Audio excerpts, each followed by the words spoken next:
In previous videos, I covered the training of multimodal, that's text and image models.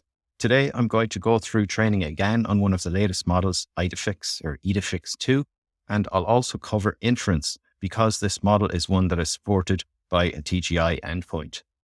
There are a few improvements over the LLaVA 1.5 and 1.6 models. This is also a model that is higher performing than a smaller model like the Moondream one I talked about earlier. So I'm going to go through how to load this model, how to set up a custom data set, fine tune on that data set, and then deploy an endpoint using TGI and RunPod that you can hit during production. If this is the first time you're tuning into this channel, there are two prerequisite videos for this one here today. First of all, I recommend checking out the video on Moondream. There I describe in a bit of detail how the architecture of these text and image models work and how one combines an image model like Clip with a text model like Llama 2 or Llama 3 as we'll cover today. There's also a video on the LLaVA series of models. I recommend that if you want to prepare a data set because the format of data set I'll be using today is just like in that previous video. Here I am on the IDEFICS blog for the release of IDEFICS 2, which is a follow-on from the first model. Now, in terms of evaluation benchmarks, this model is performing very well. It's performing at roughly the same level as some multimodal models that use a 34 billion parameter text model, even though this model here, IDEFICS 2, only uses the roughly 7 billion parameter Mistral model as a base. As is common now, as these multimodals have developed, there is training on OCR data. That's optical character recognition, allowing the model to read text within images. And I'll go through a sample later on showing the performance of the model.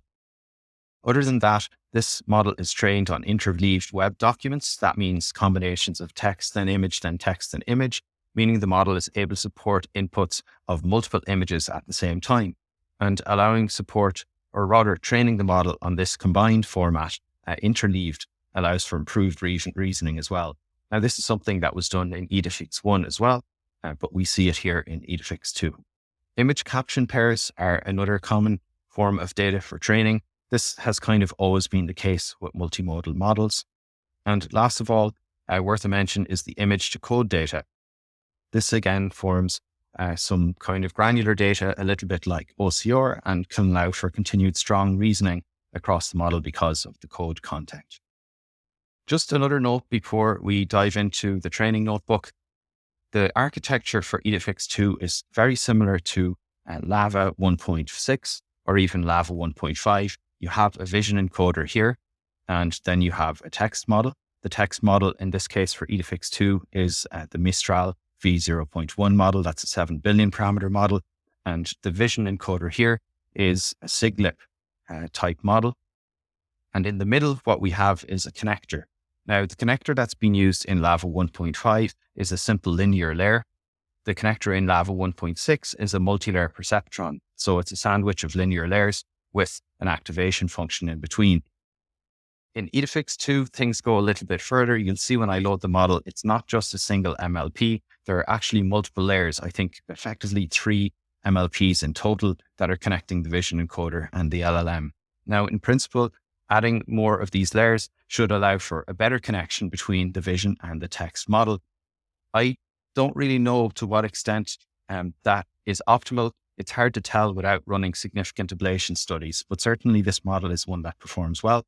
And so this connector is doing well in the design. With that, I'm going to move on to a notebook where I'll show you how to load the model, load in some data for fine tuning. I'll describe how I do that with LoRA, and then I'll show you the results after training. And lastly, I'll show you how to inference this model using TGI. Now, to get started with fine tuning, I'm going to head over to the one-click LLMs repository. This is a public repo on the Trelis Research GitHub. And I'm going to make use of the one-click template for fine tuning. So I can just find it right here and click. And I'll start it up on an A6000. That will give 48 gigabytes of VRAM. This model should be possible to fine tune with a little bit less than that, depending on whether you load it in quantized form or not. If you load in quantized form, you should be able to do everything for less than 20 gigabytes, maybe even quite a bit less. but certainly even in 16 bits, you'll be able to fine tune with 48 gigabytes of VRAM. So I've started up an instance. I've chosen an A6000 and I've got that running over here. I've opened up a Jupyter notebook and I've uploaded this Trelis IDEFICS 2 fine tuning script. It's available in the Advanced Vision repository, which you can purchase lifetime access to at trelis.com. That's trelis.com. So let's get started. We'll install transformers, then a number of other libraries, Accelerate, which manages how the weights are distributed amongst the GPUs and CPUs, datasets for dataset loading, PEFT, that's parameter efficient fine tuning. That will allow us to apply LoRa adapters to our model. Bits and bytes, which is necessary for quantized fine tuning. This script does support training with 4 bits. HF transfer allows for fast weight download, and flash attention improves the speed of the training itself.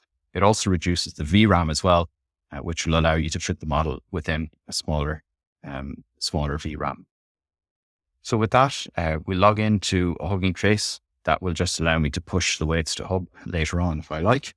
And make sure to set the environment variable for HF hub, enable HF transfer. This allows for fast download of the weights using a Rust library. Now, there are 2 things that need to be loaded. Unlike a language model, we don't have a tokenizer per se. That's built into the processor, and the processor handles both images and text. So we've got the processor being loaded here. And in addition to the model name, there's a parameter called do image splitting. So this is a feature that's unique to IDEFICS, at least in how they expose it through this syntax. And there are 2 options. If you don't enable the splitting, it will just treat the image as a single entity, and it will input that to the prompt, followed by the text. If you set it to true, however, it will input not just the image, but it will also submit smaller images that are pieces of that image. So you could think of a case where the original image is split in 5, you have the full image, and then you have the 4 quadrants of the image that would be submitted. And the reason to do this is to get better resolution. So if you have a very detailed image, by splitting it, you're going to be able to submit into the model some smaller chunks of that, which will effectively be zoomed in, and that allows for better optical character recognition and better understanding of the image in general, at least in principle. Here we're setting the bits and bytes configuration. This will allow us to load in 4 bits if we turn on that option with the model loading. Now you'll notice here that I have quantization equals BNB config if I've chosen to use quantized LoRa. I have not chosen to use quantized LoRa because I want to show you the 16-bit approach here. 16 bits will give better quality as well. So if I can, I'll usually default to using 16 bits. Notice that I'm also setting the D type to BFloat 16. BrainFloat 16 achieves the same range as 32 bits actually. It has the same number of exponent bits as a 32-bit data type. And so it allows for much better training stability. That's particularly important when you're training images, or rather vision transformers. The stability and the precision rather can be quite important to get stability into training. And BFloat 16 will provide for better stability than Float 16 because the range, so the max and the minimum numbers it can reach, are much, much further apart than with the Float 16 data type. You'll see here I've loaded flash attention. And lastly, I've set my cached dir to be just an empty string, which means my weights will be downloaded into the folder I have. In fact, you can see those weights downloaded right here, or left here. After having loaded the model, I'm just going to check that there aren't any parameters on either Meta or CPU. This just makes sure they've all been loaded to the GPU and I don't have the model accidentally split onto the CPU, which would lead to very slow training and inference. Next, I'm going to load my LoRa adapters. So I'll set up the LoRa configuration using a rank of 8. If you wanted more granularity in the fine tuning, you might want to set that to 32. I'm setting LoRa alpha to 32. I recommend that usually for 7 billion parameter models. And I'm using RS LoRa. This is rank stabilized LoRa. This allows the training speed of the LoRa adapters to vary based on the rank size. The intuition here is that if I'm training a smaller number of parameters, that means I can train faster. So I'm moving in a lower dimensional space, and that means I can take larger steps. If I'm moving in a very complicated dimensional space, I need to be more delicate in how I make the adjustments. So rank stabilized LoRA will make that adjustment. It's actually related to the square root of the rank size. That's how the scaling works here. Next, I'm going to select the target modules. So the easiest way to see what target modules to go after is to actually print the model. I think I have the model loaded yet. And by printing the model, I can see which models to pick, which modules to pick out and actually fine tune. Let's spend a little time going through this architecture here, because I think it's helpful to see. You'll notice that I've already run the cell to apply the LoRA. So the LoRA adapters are appearing here in the model. And this is IDEFICS 2, the model for conditional generation. It's composed of a vision model, first of all. So here we have a vision model that has embeddings. Then it has an encoder, which has got 27 layers within it. And these layers consist of attention and of multi-layer perceptrons. So it's a standard-ish transformer design with attention and multi-layer perceptrons. Now there's an activation function here, which is of the GALU type. So sometimes we see ReLU, sometimes SILU. I'm not too intimate with better performance. I tend to see a few of these activation functions. Okay, so that's our vision model, and the vision model is connected to the text model via a connector. So let's take a look at the connector, IDEFICS 2 connector. And here you can see that it has a modality projection consisting of gate, up, down, and then we have a perceiver resampler that has 3 layers, so 0, 1, 2, and 3, or rather 0, 1, and 2, which gives us a total of 3.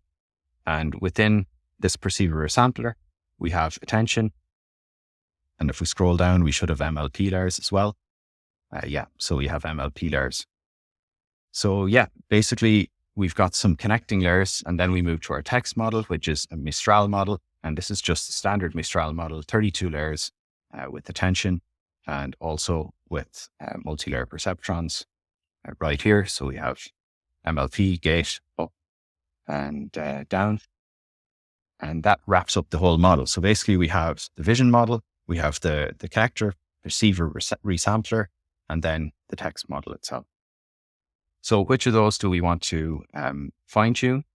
Well, you probably could get away with just fine tuning maybe the perceiver resampler or the connector. If you want to do a more full fine tune, then you might want to tune all of the linear layers, which is more or less what I've done. Let's try and find the cell here where I have the LoRA being loaded. You can see that I'm actually choosing the down, gate, up, K, Q, V, and O layers. So this basically means that I'm training the MLP layers and also the attention linear layers within all of the following modules. So text model, the modality projection, and the perceiver resampler. You'll notice that what I'm not fine tuning here is the vision model, but you certainly could fine tune that. It will cost a little bit more VRAM, but it may allow for slightly better fine tuning results. With that, I've got the LoRA adapters applied through add adapter and enable the adapters here. So I'm ready to move on and load my data set. And the data set I'm going to load is the Trelis chess pieces. So what I can do is head over and take a quick look at that data set by typing it in here. You'll see that it's a simple data set with 48 rows. We have images of chess pieces followed by descriptions. And there's a training set, and then there's also a test set, which just has 3 samples that we can use for running validation and also just for testing performance manually. With that set up, I'm going to run evaluation before training just to see how the performance is. So here we have it, a simple query. I'll just show you when we make a call to this eval function, we'll put in a question, what kind of chess pieces do you see? And it will then cycle through the samples that we have. I think I can probably just run that cell here now. So here we have a bishop and a knight, and it doesn't get it right. It thinks a king and a rook. It thinks a king for these 3, and it thinks a king and a pawn. So those results are not quite right before we do the fine tuning. Now there's one other sample I've run here, which is on a newspaper broadsheet. And the idea is just to test out, performance on optical character recognition. So let's scroll down here. I've got a page of the Financial Times. and I ask the question, what are the headlines? So you can see the question is written right here. What headlines do you see? And you can see some of the headlines coming out. Court freezes Mon assets as crime agency investigate PPE fraud claims. That does match the headline here perfectly. Brexiteers, NCP warns Boris Johnson of disaster if he delays trade deal with US. I actually didn't find that line within the newspaper, so it seems to be some hallucination. US economy grows 3.3% and inflation rises. This is actually very close, but it says inflation slows, not rises. So there's a small mistake there. And then these last phrases here, they do match roughly well, like Longines, you can see the watch being advertised here on the newspaper. So the OCR performance is certainly present. It's definitely able to read some characters, but as you can see, it's not exactly perfect in the performance. I know that through a little more fine tuning, particularly if you do it for your use case, you should be able to get this OCR performance up a little bit more. Now, before I move on to the training, there's one more example I want to show, which is around inputting multiple images. So this model here, IDEFICS 2, allows for multiple images to be passed. I'm just going to show you an example where I have an array of 2 images, images 1 and 2, and we can take a look at these images, which are available online. And let me go grab this other one. So the first image is 2 cats lying on a pink blanket. And the second image here is a dog with a cat. And by feeding these images in, you can see a little bit what the format looks like. So it involves messages being passed to a chat template. We have a role for user, and within the content, rather than directly providing a prompt, we actually have a little nested array here for either images, if we want to add a first image. And by the way, this is just a string that says image. That string helps the model to recognize there's an image being passed. And a second image, we just add another object here. And lastly, we have the text where we can have a question. Now, the text I'm passing in, it's not actually say hello. Let me check exactly what I'm putting in here as text. Yeah, when I ran that cell, the text I put in is how many images do you see and what is in each. So if there are 2 images in this array, it will ask that question. If there's 1 image in the array, it'll also ask that question. If there are no images in the array, I'll just feed in a question saying, how are you today? And you can see down here, the output from this is I see 2 images. The first image, there are 2 cats sleeping on a pink blanket. And the second image, there's a dog and a cat sleeping on a couch. So yeah, this is really good. It's getting both images and describing them accurately. And just for your interest, here's the formatted prompt as it's gone after it's gone through the chat template. So if you set up your messages and then apply this chat template here, processor apply chat template, make sure to add the generation prompt here. That adds assistant at the end. So the model is then going to respond. So here's what that looks like. It says user, image. So there are 2 placeholders for the images. Then how many images do you see and what is in each? And then we have end of utterance, which demarcates the end of the user input, followed by the assistant prompt, which is just assistant. And this is the prediction that comes back from the model, which is correct. So the model works really nicely for inputting multiple images. That's also possible when you set up your server endpoint. And I'm going to show you that as well using RunPod a little later. Now we'll move through the training loop here. The first step of which is setting up our data. The setup here is much like how we set things up for evaluation, but we now need to make sure that we feed in the answer that's expected, because that's how we're going to penalize the model and then back propagate. So you can see in the messages array now, there's not just information for the user. So we have the user input, which is an image and then text. We also will provide the assistant input that will be used for calculating the loss and back propagating. And here in the assistant's response, the assistant is never going to respond with images. That would be cool. And probably there are some models can do that, but not this model anyway. It will respond just with text and it will respond with an answer here. So that answer is going to be grabbed from our data set and will correspond to the caption.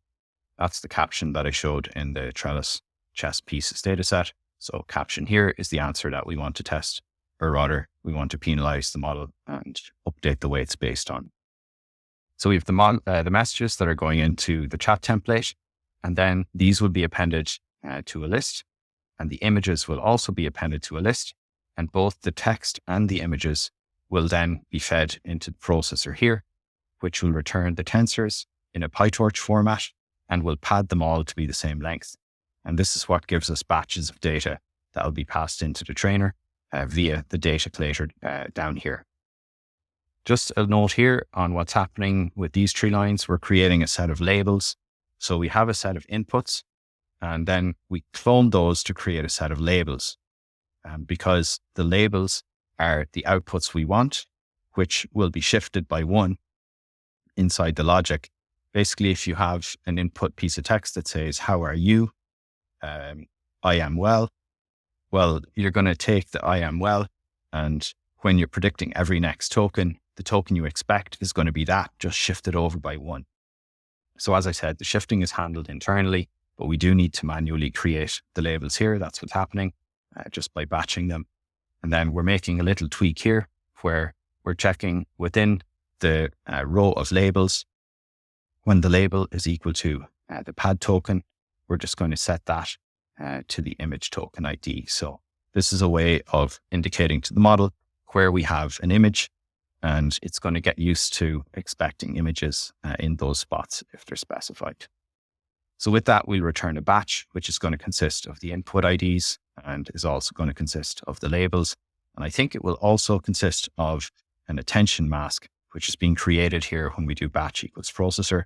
But we can't see it. We would see it if we had a print statement just to print out batch here. But typically, processor or the tokenizer will create not just inputs, but also an attention mask to make sure that the model isn't cheating by looking forward at the model at the inputs that are coming afterwards. So with that, we have the data collator ready to input to our training. I have also added a little piece of script here, a sample code for how you might do multiple images. So we can take a very quick look at this. It's the same layout, except here, depending on how many images we have. So let's say we had example image 1 and image 2. So let's say we had 2 columns in our chess pieces data set here. So instead of having image, it would have column for image 1, image 2, maybe image 3 as well. And then for each of those columns, what we want to do is create an array for that given row, create an array for each of the images.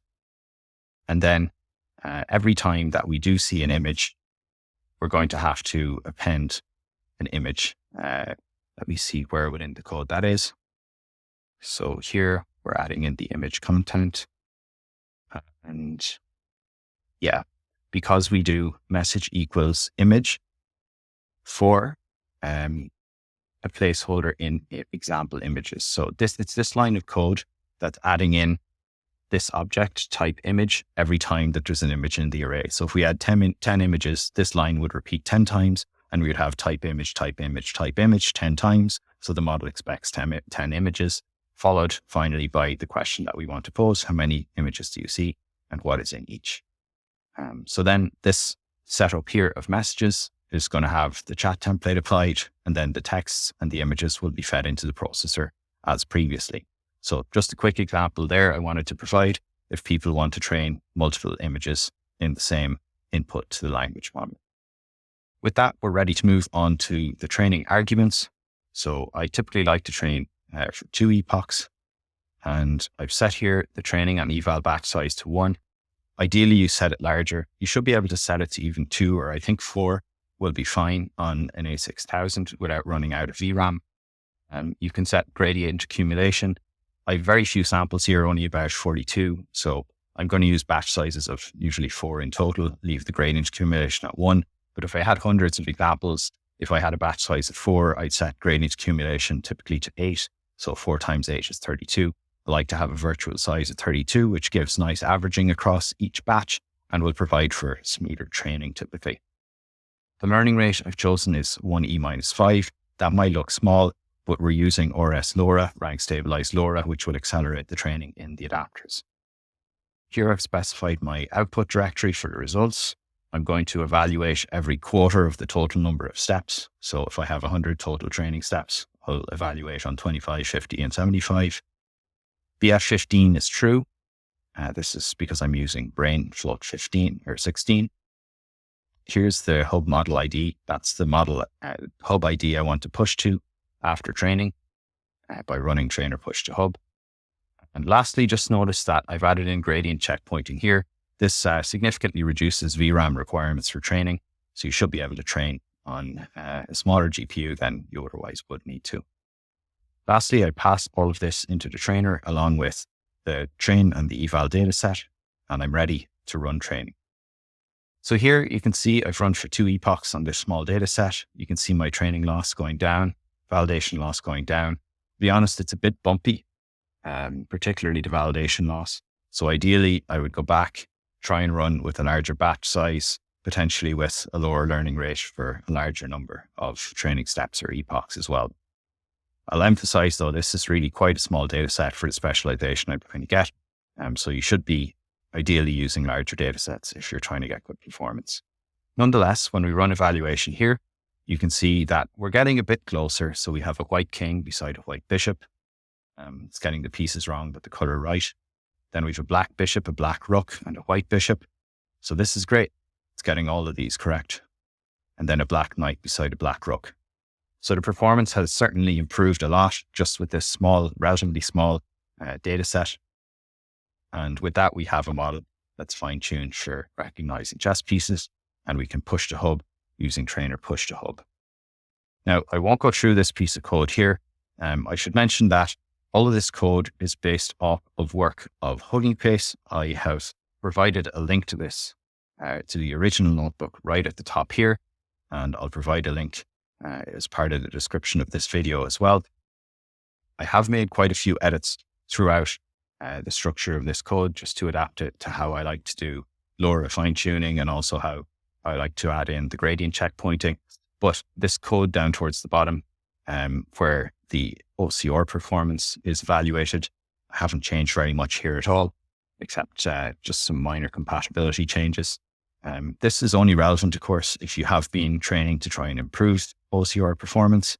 It allows you to give in an image and then ask what the text is, and it will use a kind of fuzzy matching to check the performance. So it avoids giving basically 0 credit if the OCR recognition is kind of close. So with that, we've completed all of the fine tuning for this IDEFICS 2 model. I think it's one of the strongest models that you could use as a base if you want to develop your own custom model. Just a few notes before I talk about inference. I have run through the LLaVA Llama 3 model. So let me back up. The IDEFICS 2 model has got Mistral as a base. Now, since Mistral was released, there has been the release of Llama 3, which is a much stronger base text model. So ideally, IDEFICS 2 would have been based on Llama 3, but it was released before Llama 3 was released. So there are models with Llama 3 as the base, such as LLaVA Llama 3, which is a LLaVA type model with one MLP layer connecting the vision and the text model, and it uses Llama 3 as the text model. Now, this doesn't necessarily mean the model is going to be better than IDEFICS. In fact, I've got this titled incorrectly here. It should be Llama 3 LLaVA.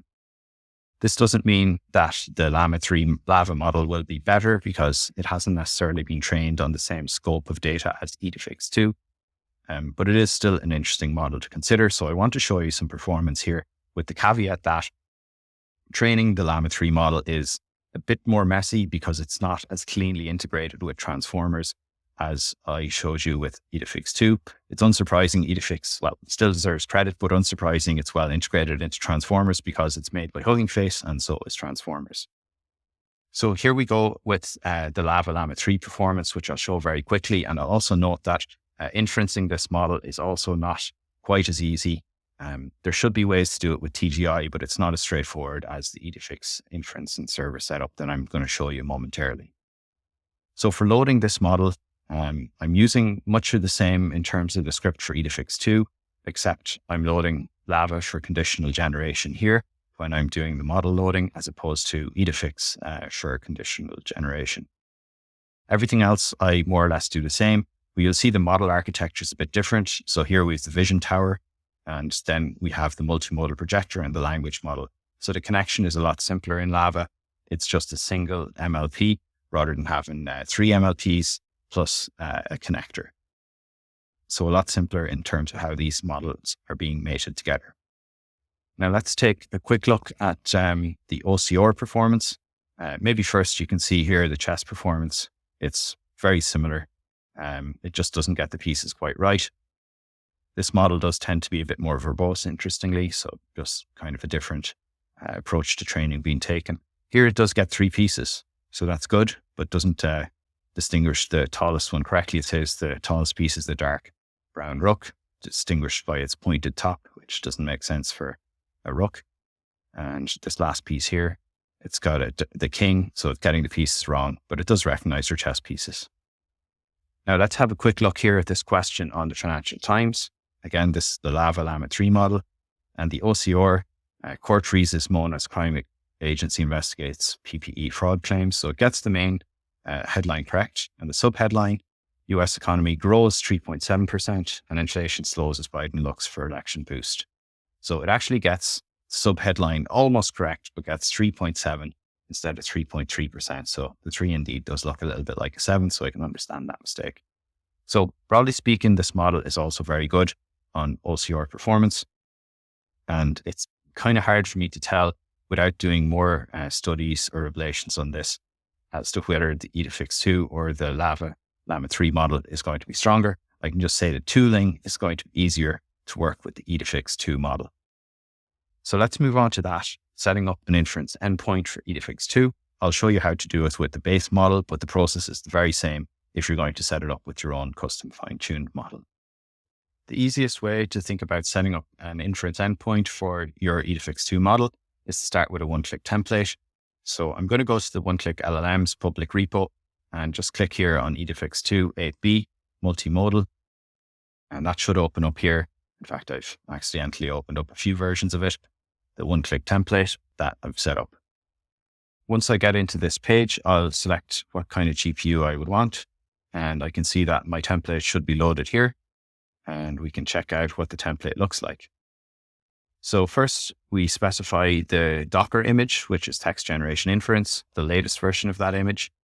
Next, we have the model ID, which is IDEFICS 2 8B.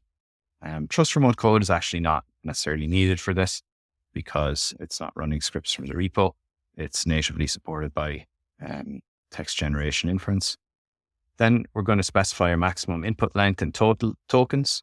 This just allows you to limit the VRAM that's going to be needed to run the model. So you could put it a little bit higher if the model supports it. But typically I like to keep this only to whatever I need for the inference endpoint. And last off, you can add in speculation. It'll provide a little boost in the speed, maybe 10 to 30%, particularly if you have common sequences of tokens in the prompt and in the completion. So with that, I'll usually set the overrides and then deploy the model. Now, here's one that I have deployed a little bit earlier. I'm going to take a look at my pods right here. And we can see that I'm running a fine-tuning pod, and I'm also running this IDEFICS pod here. So I'm going to click down and go to the README so that we can take a look at how to hit this endpoint. And by the way, if you have your own custom model you can start with the same template from the one-click LLMs and then just adjust your model slug. So here are instructions for how to hit this endpoint. You'll need your pod ID and then a curl command. And there are 2 curl commands here. They're actually ones that will call these 2 images. So the cats and then the dog and the cat on the couch. And the first curl command will input one image, which is using markdown syntax. So we have square brackets and then the round brackets with the image URL. And then I have the question, end of utterance, and then the assistant start prompt. Here I've got the very same, but this supports 2 images. So we have the first image and then the second image. So why don't I show you this one here? So I'm just going to copy that command and I'm going to paste it in just into a notebook so I can adjust pod ID. So let's just paste it in here. And then I'm going to go back over and get my pod ID. So here's the pod, IDEFICS, copy this pod ID, go back over to my notebook where I have curl command and paste it in right there. So with that, I can copy the entire curl command. And now I can head back over to a terminal. So let's go over to a terminal and expand and pasting this in here. Let's see what response we get. Okay, so in the first image, there are two cats sleeping on the sofa. In the second image here is a dog and a cat sleeping on the sofa. So yeah, very broadly, we're getting the correct responses that we'd expect. And so this TGI endpoint is working really nicely. Now, before I leave, I just want to provide one or two quick comments on the VRAM requirements. And I'll do that by taking a look inside the Advanced Vision repository. I'll note that the VRAM requirements vary very significantly if you use gradient checkpointing or not. Gradient checkpointing means that you throw out a lot of the activations after having done the first forward pass, so you don't need to store them. But the activations are needed for calculating gradients during the backward pass and making the optimizer updates. So they're recomputed on the backward pass, which means you're doing extra calculation, but you're trading off for the benefit that you don't need to store as much on your GPU, and that reduces VRAM requirements. So if you go back to the Moondream video, you can probably fine tune that on less than 8 gigabytes of VRAM. Even I think maybe in 16 bytes, because it's a very small model. IDEFICS 2, meanwhile, 48 gigabytes will be very comfortable for training with an A6000. That will very comfortably fine tune with 16 bits. You should be able to fine tune with even less than maybe even 12 gigabytes if you're using LoRA, if you're using quantization and small batch sizes. With LLaVA 1.5 or 1.6, the latest version of LLaVA with the MLP instead of the feed forward, you can train the 1.6 Mistral 7B model with 24 gigabytes in 16 bits, and you can train the larger 32B model with about 80 gigabytes of VRAM, so that would be two 86000s. Lastly, the Llama 3 LLaVA, that takes a minimum of 24 gigabytes of VRAM in floats or in BrainFloat 16. However, I just reminder that the strongest models right now are probably the IDEFICS 2 first off, and I would say Llama 3 LLaVA is maybe a close second, or I'm not sure how close, but a stronger model most likely than even 34B LLaVA 1.6. So probably you're more looking at these two models in terms of VRAM requirements and IDEFICS as well, which you should also be able to train in about 24 gigabytes VRAM. It's just I always work with the A6000, and I know that that has been very comfortable, even with a batch size of up to 4. And that's it for this video on IDEFICS 2 and the full pipeline, taking you all of the way through from fine-tuning through to inference via a server endpoint that you have set up. That's a really nice attribute of this IDEFICS 2 model. It's just well supported for training and well supported for inference with an endpoint that you can hit with continuous batching. So multiple parallel requests can be coming in and they'll automatically be handled with TGI. Let me know if you have any questions or comments on the video down below as usual. And all of the materials are available if you head over to trelis.com/advanced-vision. Cheers.